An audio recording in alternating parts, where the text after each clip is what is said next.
கிருபை நிறைந்த இயேசுவின் நாமத்தினால உங்களுக்கு என் அன்பான வாழ்த்துக்கள். ஒரு புதியதொரு மாதத்தையும் கர்த்தர் நமக்கு கிருபையாக தந்திருக்கிறார்.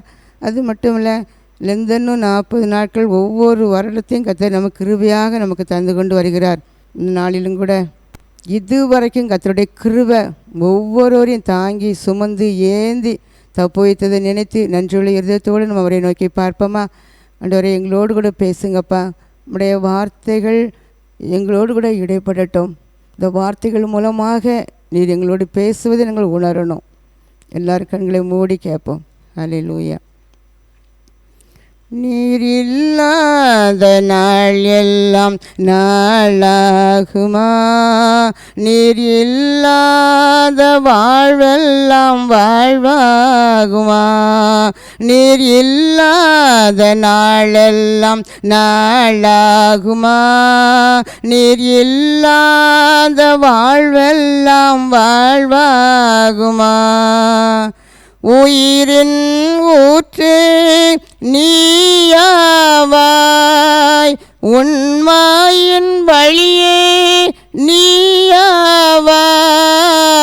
உயிரின் ஊற்று நீயாவாய், உண்மையின் வழியே நீயாவாய். உறவின் பிறப்பே நீயாவாய், உள்ளத்தின் மகிழ்வே நீயாவாய். நீர் இல்லாத நாளெல்லாம் நாளாகுமா? நீர் இல்லாத வாழ்வெல்லாம் வாழ்வாகுமா? அன்பின் ஆண்டவரே, இந்த வேலையிலும் கூட நீர் எங்களோடு பேசுங்கப்பா. நீங்கள் பேசலைன்னா நாங்கள் உடைந்து போய் விடுவோம் ஆண்டவரே.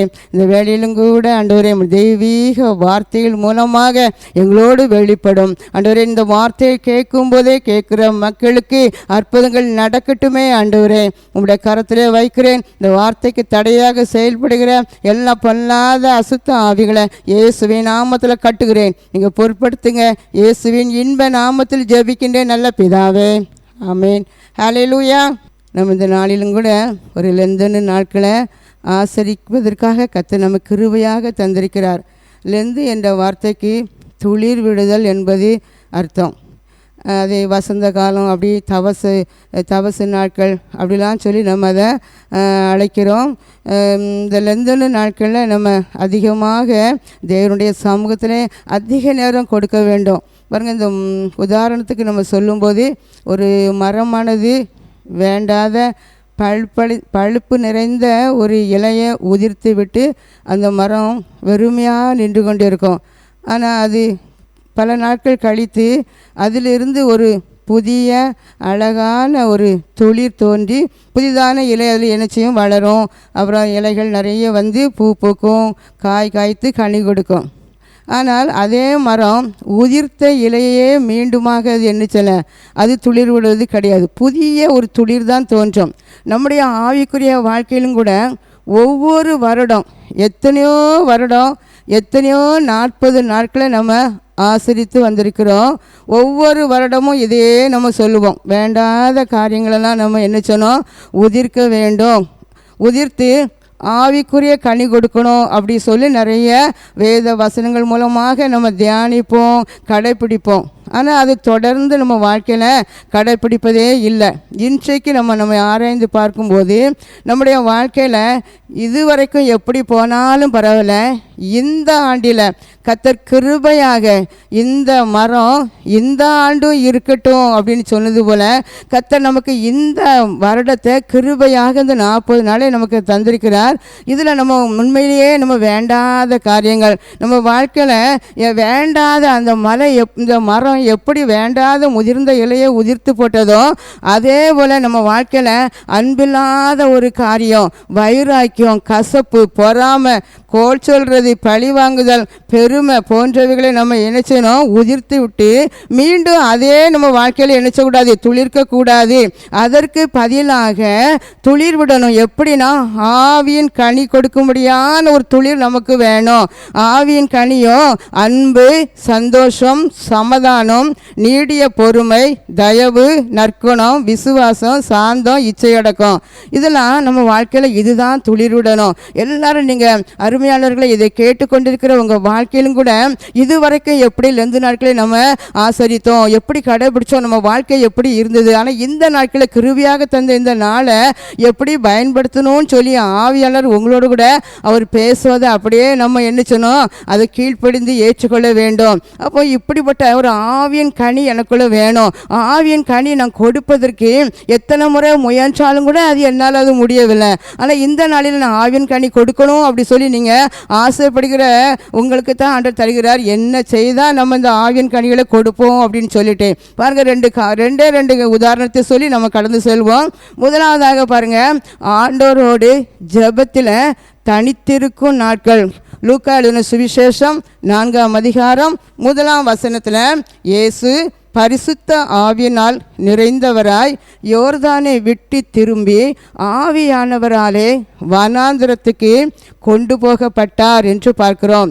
இயேசு பரிசுத்த ஆவினால் நிறைந்தவராய், அந்த பரிசுத்த ஆவியானவர் தான் அவரை வனாந்திரத்துக்கு நினைச்சதாராம் கொண்டு போகப்பட்டார் அப்படி சொல்லி நம்ம வாசிக்கிறோம். இந்த மார்க்கை எழுதின சுவிசேஷம் 1ஆம் அதிகாரத்தில் நம்ம நல்லா கொஞ்சம் வாசித்து பார்ப்போமானால், ஆண்டவர் அந்த யோவான் ஸ்நானன் மூலமாக யோர்தான் நதியில் அவர் ஞானஸ்நானம் கொடுத்து முடித்த உடனே ஜலத்திலிருந்து தண்ணீரிலிருந்து வெளியே வராரு. வெளியே வந்ததோட வானம் என்னச்சது, திறக்கப்படுகிறது. வானம் திறக்கப்பட்டு பரிசுத்த ஆவியானவர் புறாவை போல பறந்து வருவதை, அவர் மேலே இறங்கி வருகிறத கர்த்தர் காண்கிறாரு. வானம் திறக்கிறதையும் பார்க்கிறாரு, அந்த பரிசுத்த ஆவியான் தம் மேலே இறங்குகிறதையும் அவர் பார்க்கிறாரு. அதுக்கு அடுத்தால் அந்த வானத்திலிருந்து ஒரு பெரிய சத்தமும் வருது, இவர் என்னுடைய நேசகுமாரன், இவரில் நான் நினைச்சதேன் பிரியமாக இருக்கிறேன் அப்படிங்கிற ஒரு சத்தத்தையும் அவர் காதுனால அவர் நினைச்சதாரா அவர் கேட்கிறாரு. அது உடனே பாருங்க, அந்த கேட்ட உடனே அந்த ஆவியானவர் தன்னுடைய குமாரனாகிய இயேசுகிட்ட எப்படி பேசுறாருன்னா, வனாந்திரத்துக்கு ஆவியானவராலே ஏவப்பட்டு வனாந்திரத்துக்கு அவர் நினைச்சாரா போகும்படி. உடனே ஆவியானவர் வனாந்திரத்துக்கு போ அப்படி சொல்லி ஏவுறாரு பாருங்க. ஏவன் உடனே ஆண்டவர் உடனே எங்க போனாராம், வனாந்திரத்துக்கு போனார். மார்க்கு 1ஆம் அதிகாரம் 13 பார்க்கும்போது வனாந்திரத்தில் 1-2 நாள் அல்ல 40 நாள் அவர் இருந்தார் என்று பார்க்கிறோம். ஹல்லேலூயா. அவர் உடனே பாருங்க, அவர் ஞானஸ்நானம் பெற்று உடனே அவர் ஜனங்கள் இருக்கிற இடத்துக்கு அனுப்பலை, உடனே ஊழியத்துக்கு அனுப்பலை. எங்கே போனார், வனாந்திரத்தில் தனியாக இருக்க வேண்டும். வனாந்திரம் என்கும்போது எந்த ஒரு மனிதர்களும் நடமாடாத ஒரு காட்டு பகுதி, பாலைவனம், எந்த ஒரு வசதி வாய்ப்பு இல்லாத ஒரு பாலைவனம். அந்த வனாந்திரத்துக்கு தான் ஆண்டவர் அவர் நினைச்சாரா போகும்படி சொல்கிறாரு. அங்கே என்னதிருந்து காட்டு மிருகங்களுக்குள்ளே அவர் சஞ்சரித்தார் என்று பார்க்குறோம். அவர் தனிமையாக பிதாவோடு கூட தனியாக பேச வேண்டி இருக்கிறதுனால அங்கே அவர் தனித்திருந்து அவர் ஜெபம் பண்ணி கொண்டு இருக்கிறாரு. காட்டு அங்கே தேவ தூதர்கள் தான் அவங்களுக்கு எழுச்சதாங்க பணிவிடை செய்ததாக, ஊழியம் செய்ததாக நம்ம இங்கே இந்த வேத பகுதியின் மூலமாக நம்ம அறிந்து கொள்ள முடிகிறோம். பாருங்க, நம்ம ஜெபிக்கிறோம், அது 2-3 பேர் கூடி ஜெபம் பண்ணா ஆண்டவர் மத்தியில் வருவேன் என்று சொல்லியிருக்கிறாரு. அதனால நம்ம 2-3 பேர் சேர்ந்து ஜெபிக்கிறோம், ரொம்ப சந்தோஷம். அது மட்டும் இல்லை, நம்ம குடும்ப ஜெபம் பண்ணுறோம், குடும்பமாக உட்கார்ந்து ஆண்டவரை ஆராதிக்கிறோம். நம்ம திருச்சபையோடு கூட சேர்ந்து கர்த்தரை நம்ம ஆராதிக்கிறோம், ஒரு குழுவாக ஆண்டவரை ஆராதிக்கிறோம். அதுவும் மிகவும் நல்லதான். ஆனால் அதை காட்டிலும் கூட இந்த லெந்தன நாட்களில் நீங்கள் ஒவ்வொருவரும் ஆண்டோடைய பிள்ளைகள் தனிமையாக அவருடைய பாதத்திலே நம்ம அமர வேண்டும் என்று சொல்லி கர்த்தர் நம்மளை அழைத்திருக்கிறார். அவருடைய பாதத்தில் ஒரு தனி ஜெபத்திற்கும் ஆண்டவரின் பாதத்தில் பல மணி நேரம் அமர்ந்து காத்திருப்பதற்குமே நம்ம அதிக முக்கியத்துவம் கொடுக்க இந்த நாளில் நம்ம அழைக்கப்பட்டிருக்கிறோம். ஒரு செல்வந்தருக்கு ஒரு அறிவு நிறைந்த ஒரு மகன் இருந்தான். அவனை உயர்ந்த படிக்க வைப்பதற்காக தன் தகப்பன் அவனை படிக்க வைத்து கொண்டு இருக்கும்போது தேர்வு காலம் நெருங்கினது. தன்னுடைய மகனை அழைத்து, மகனே, நீ இந்த தேர்வில் முதல் தரமான மாணவனாக தேர்வாயா அப்படி சொல்லி கேட்கும்போது தன் மகன் தகப்பனை பார்த்து, அப்பா, நான் 3ஆம் வகுப்பில் தான் நான் தேர்ச்சி பெறுவேன், ஏனென்றால் என் நண்பர்களோடு கூட சேர்ந்து நான் நேரத்தை வீணாக்கி விட்டேன் என்பதாக சொல்கிறார். தகப்பனுக்கு இதை கேட்ட உடனே மிகுந்த ஒரு வருத்தம். இந்த ஆண்டு நீ தேர்வை எழுத வேண்டாம், ஏனென்றால் நீ தேர்வுக்கு சரியாக உன்னை ஆயத்தப்படுத்திக் கொள்ளவில்லை. உடனே அவர் பண்ணினார், ஒரு தன்னுடைய தேர்வுக்கு வேண்டிய பாடல் நூல்களையும் அதற்கு வேண்டிய எல்லா பொருட்களையும் ஒரு அறையில் வைத்து தன் மகனை வெளியே போக விடாதபடி இந்த ஆண்டு முழுவதும் இந்த புத்தகத்தை அந்த தனியாக இருந்து நீ படித்து விட்டு நீ இந்த ஆண்டு தேர்வை எழுதினால் போதும் என்பதாக சொல்லி அந்த மகனை தனி அறையில் வைத்திருந்தாராம். பாருங்க, ஒரு வருஷம் அவன் புத்தகத்தை பார்த்து படித்து அவன் தேர்வை எழுதும் போது முதல் தரமான மாணவனாக தேர்ச்சி பெற்றான். அவன் பாருங்க, ஒரு புத்தகத்தோடு தனிமையாக இருந்த ஒரு மாணவன் படிப்பில் அவன் முதல் தரமாக அவன் என்ன செஞ்சிட்டான், அவன் தேர்ச்சி பெற்றான் என்று பார்க்கிறோம். அதே போல பாருங்க, நம்ம ஆவிக்குரிய வகையில் ஒரு முதல் தரமான கிறிஸ்தவர்களாக விளங்க வேண்டும் அப்படின்னு சொன்னா நம்ம ஆண்டவரோடு தனிமையாக இருக்க பழகணும். ஆண்டவரோடு எப்போதும் நேரம் கிடைக்கும் போதெல்லாம் கூட தனிமையாக இருந்து நம்ம அப்பாவோடு இருந்து பேசணும். நம்ம ஏதாவது ஒரு காரியத்துக்கு நம்ம ஏதாவது ஒரு அதிகாரி யாரையும் பார்க்க போகும்போது பாருங்க, நிறைய பேரை கூட்டிகிட்டு போக மாட்டோம். ஏன்னா நமக்கு ஒரு காரியம் செய்ய வேண்டியது இருக்கு, தனிமையாக தான் அவர்கிட்ட பேசணும் அப்படின்னு சொல்லி.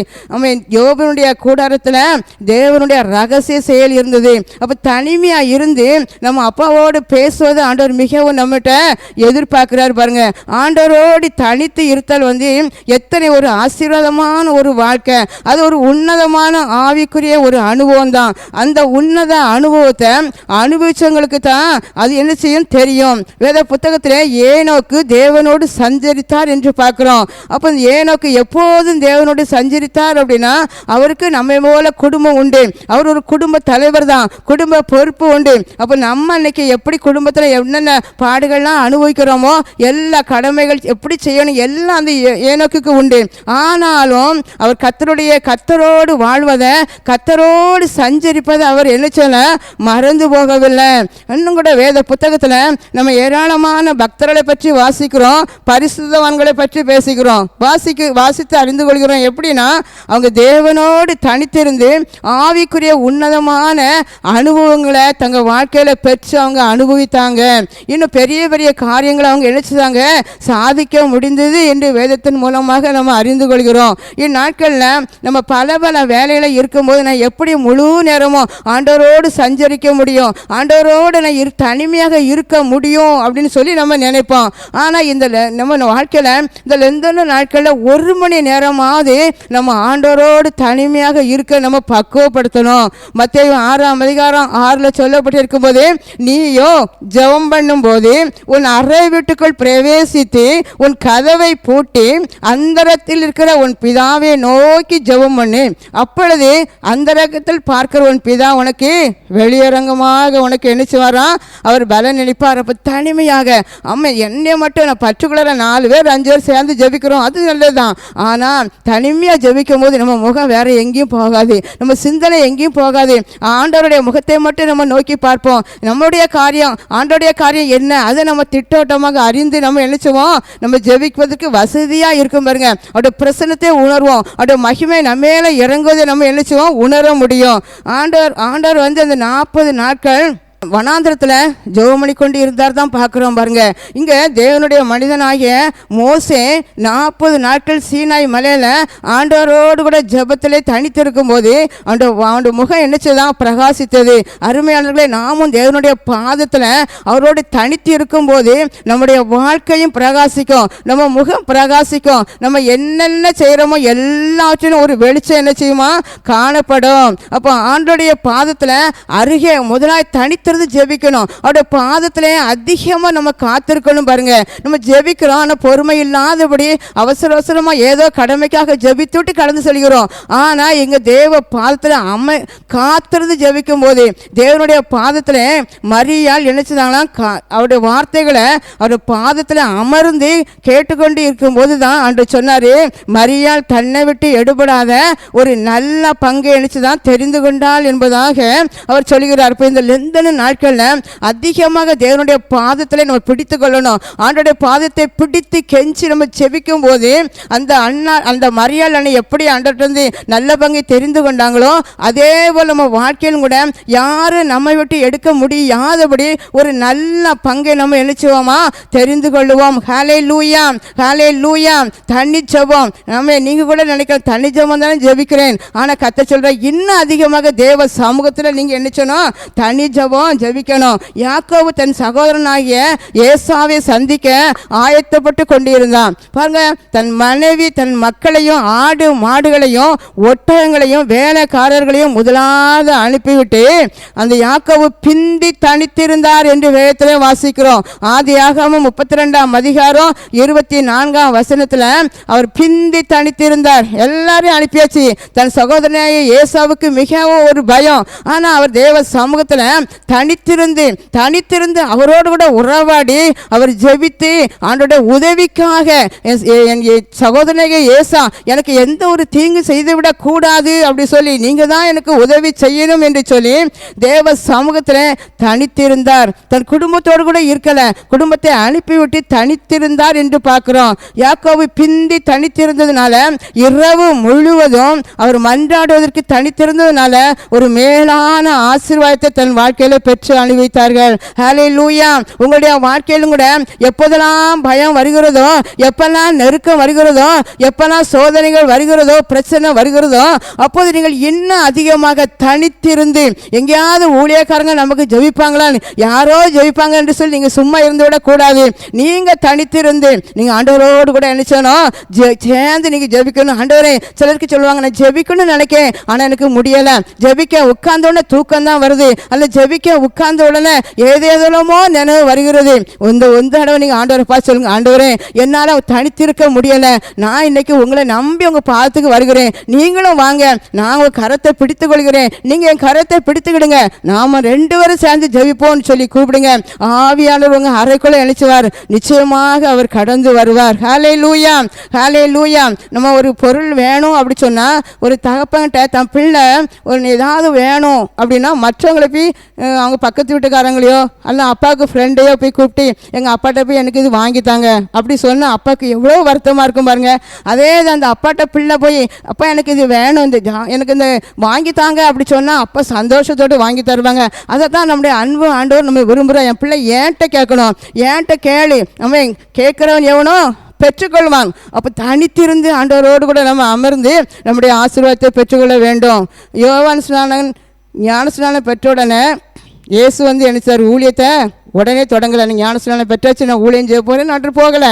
அவர் 40 நாட்கள் பிதாவோடு கூட தனித்திருந்தார் பாருங்க. அவர் ஊழியத்தின் வெற்றிக்காக பிதாவோடு தனித்திருப்பது அவசியம் அப்படின்னு சொல்லி அவர் கண்டதுனால் அவர் வனாந்திரத்தில் போய் இருந்தார்.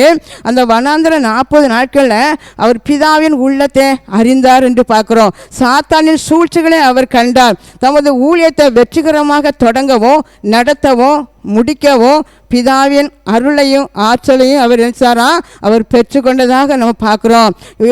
வேதத்தில் கூட வாசிக்கிறோம், அவர் 4ஆம் ஜாமம் வரைக்கும் பிதாவோடு தனித்திருந்தார் என்று பார்க்குறோம். ஹல்லேலூயா.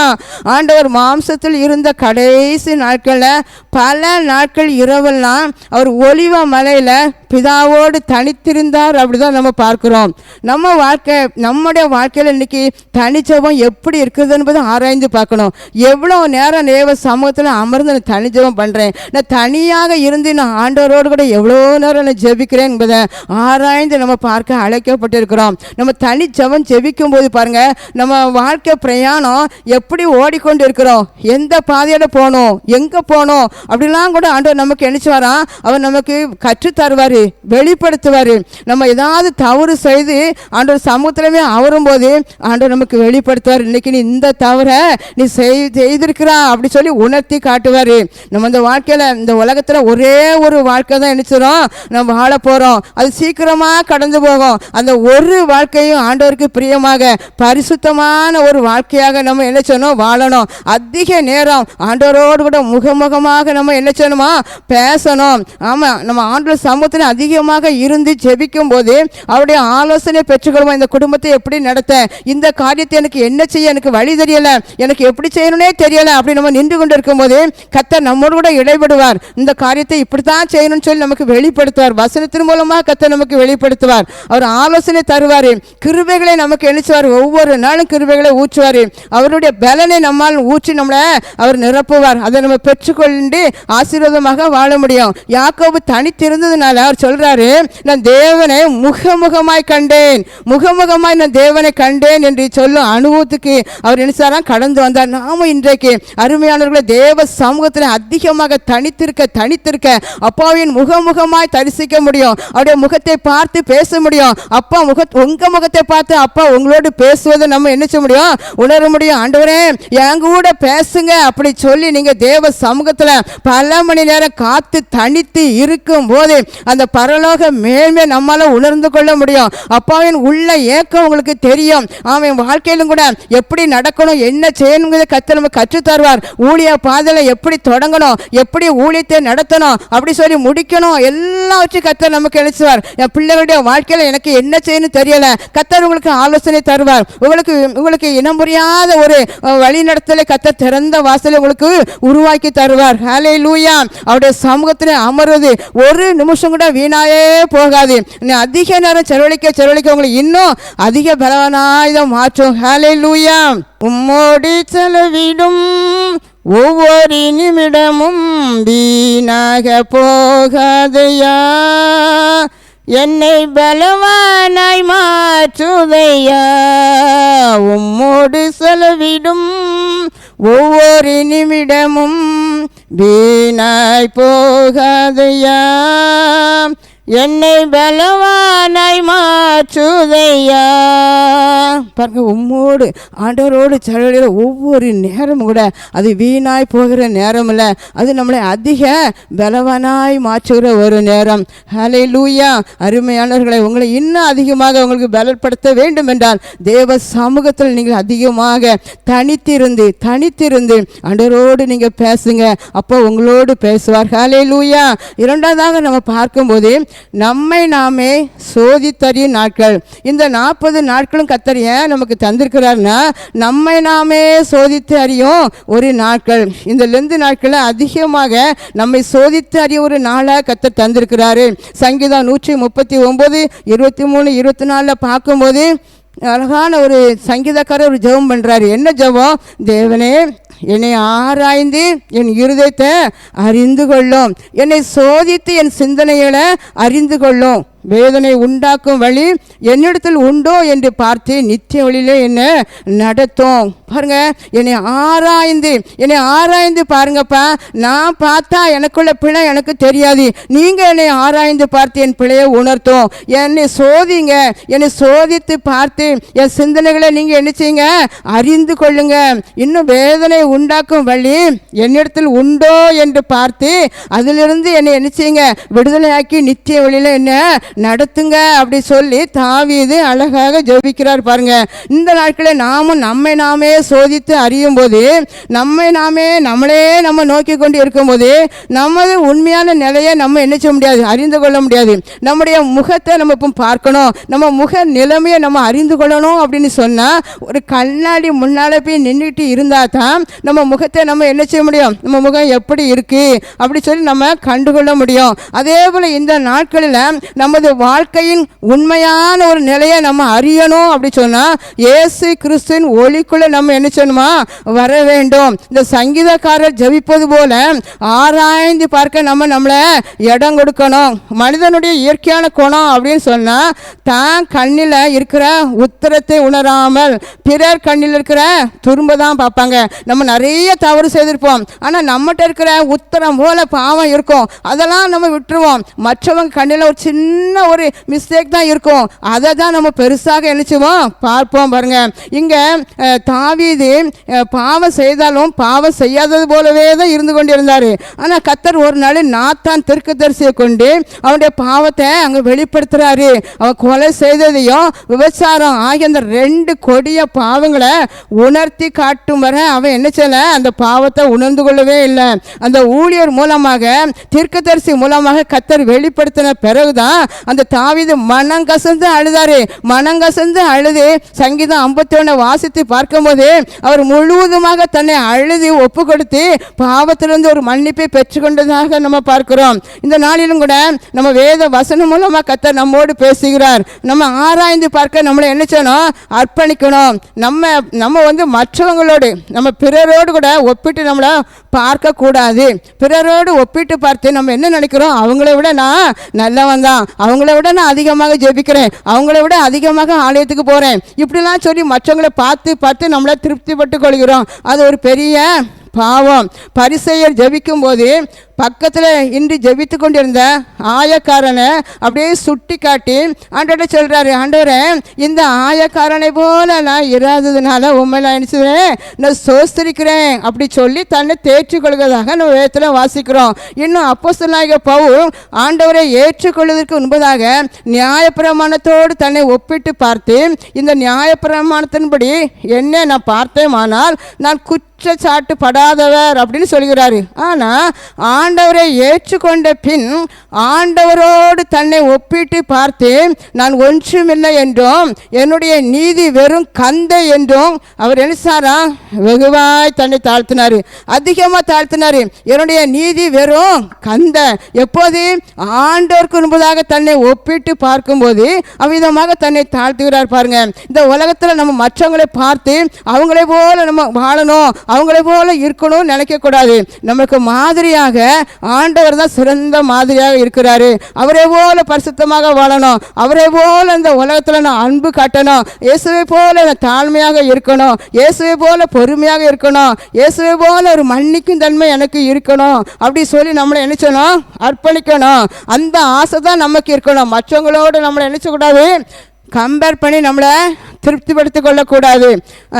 சங்கீதம் 19:12-13 சொல்லும்போது தன் பிழைகளை உணர்கின்றவன் யார், மறைவான குற்றங்களுக்கு என்ன நீங்கள் என்ன செய்யுங்க, விலக்கி கொள்ளுங்க அப்படி சொல்லி தாவி சொல்கிறார். துணிகரமான பாவங்களுக்கு உமது அடியானை என்ன செய்யுங்க, விலக்கி காத்து கொள்ளுங்க அப்படின்னு ஜெபிக்கிறார். அப்போ நாம் இந்த நாட்கள் ஆண்டவரே துணிகரமான பாவங்களுக்கு என்ன நீங்கள் என்ன செஞ்சுருங்க, விலக்கி காத்து கொள்ளுங்க அப்படின்னு சொன்னோம். அப்போ நம்மளை யாரோடு ஒப்பிட்டு பார்க்கணும்னா ஆண்டவரோடு ஒப்பிட்டு பார்க்க வேண்டும். இந்த நாளில் ஆண்டவர்கிட்ட இல்லை பரிசுத்தம் என்கிட்ட இருக்கா, ஆண்டவர்கிட்ட இருக்கிற ஒரு அன்பு என்கிட்ட இருக்குதான், அவர்கிட்ட இருக்கிற ஒரு தாழ்மை என்கிட்ட இருக்குதான், மற்றவங்களுக்கு உதவி செய்யணும், மற்றவங்களுக்காக ஜெபிக்கணும், அப்படிப்பட்ட ஒரு நல்ல எண்ணம் எனக்கு இருக்கிறதா அப்படி சொல்லி நீங்க ஆராய்ந்து பார்க்க இந்த வேளையில அழைக்கப்பட்டு இருக்கீங்க. ஹல்லேலூயா, ஆமே. ஆண்டவரை போல், ஆண்டவரை உங்களை போல எல்லாம் இருக்கணும், என் பாவத்தெல்லாம் மன்னிங்க அப்படி சொல்லி அறிக்கையிட்டு அவருடைய பாதத்தில் அவருடைய மேலான வாழ்வை நம்ம என்ன செய்யணும், கண்டறிந்து கொள்ளணும். அப்போ பாருங்க, முதலாவது தேவனோடு தனித்து இருக்கும் போது நம்ம வாழ்க்கையில நல்ல நல்ல ஆவியின் கனி கொடுப்பதற்கு துளிர் விடுவோம்.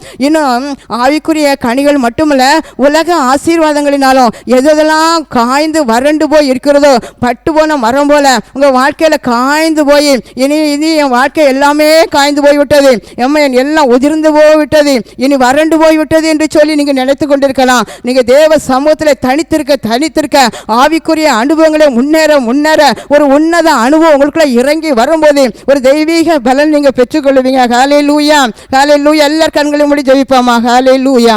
ஆண்டவரே நீ எங்களோடு கூட பேசுனீங்க ஆண்டவரே, ஆமேன். அப்பா தனித்திருந்து உங்கள் பாதத்தில் ஆமே நாங்கள் ஜெபிக்கணும்ப்பா, உங்கள் பாதத்தில் அதிகமாக ஜெபிக்கணும், அதை தான் நீங்கள் விரும்புதீங்க ஆண்டவரே. நீ நேசிக்கிற பிள்ளைகளை ஆண்டவரே, ஐயோ என் பிள்ளை என் கூட பேசாதான் என்று சொல்லி விரும்புதீங்க. உங்கள் வேக்கத்தையும் உங்கள் விரும்புதலையும் நாங்கள் நிறைவேற்றணும் அப்பா. அதிகமாக உங்கள் சமூகத்திலே அமர்ந்து எங்கள் வாழ்க்கை பிரகாசிக்கணுமே ஆண்டவரே, எங்கள் ஊழியம் பிரகாசிக்கணுமே ஆண்டவரே. என்னென்ன செய்தாலும் கூட அந்த பிரகாசம் எங்களுக்குள்ள கடந்து வரணும். ஹல்லேலூயா. இதை கவனித்துக் கொண்டிருக்கிற ஒவ்வொரு அன்பு பிள்ளைகள் மேல மேலே என் தேவ பிரசன்னம் கடந்து போகட்டுமே ஆண்டவரே. அவங்க வாழ்க்கையில் அதிகமாக தனிமையாக இருந்து உங்களோடு ஜெபிப்பதற்கு நல்ல ஞானமுள்ள இருதயத்தை கட்டளையிடுவீராகப்பா. தன்னை ஆராய்ந்து பார்க்க வேண்டுமே ஆண்டவரே. உங்களை போல நான் வாழணும், உங்களை போல நான் வாழணும் என்று சொல்லி நல்ல எண்ணத்தை கொடுங்க ஆண்டவரே. ஒவ்வொரு பிள்ளைகளுக்கும் அப்படி கொடுப்பீராக. சிறியோர் முதல் பெரியோர் வரைக்கும் ஆசீர்வதிங்க. இதை கேட்கிற ஒவ்வொரு பிள்ளைகளுக்குள்ள ஒரு பெரிய மாற்றம் உண்டாகட்டுமே ஆண்டவரே. ஒரு செழிப்பு உண்டாகட்டுமே ஆண்டவரே. ஒரு துளிர் ஆண்டவரே அதிகமாக ஆண்டவரை செழித்து ஓங்கி கனி கொடுக்கிற ஒரு துளிர் உண்டாகட்டும். ஆவிக்குரிய கனிகள் அத்தனை எங்கள் பிள்ளைகளை விளங்கட்டுமே ஆண்டவரே. எல்லா குடும்பங்களையும் உடைய கருத்தில் ஒப்பு கொடுக்கிறேன். இதுவரைக்கும் ஏந்தினீங்க, தாங்கினீங்க, சுமந்தீங்க, தொடர்ந்து விதமாக செய்து எங்கள் பிள்ளைகளை ஆண்டவரே மகிழ்ச்சியாக வாழ பண்ண போகிற கிருபைக்கு நன்றி. ஒப்பு கொடுக்கிறேன். ஆசீர்வதிங்க. மீட்பர் இயேசுவின் மூலம் ஜெபிக்கின்ற நல்ல பிதாவே, ஆமேன். God bless you.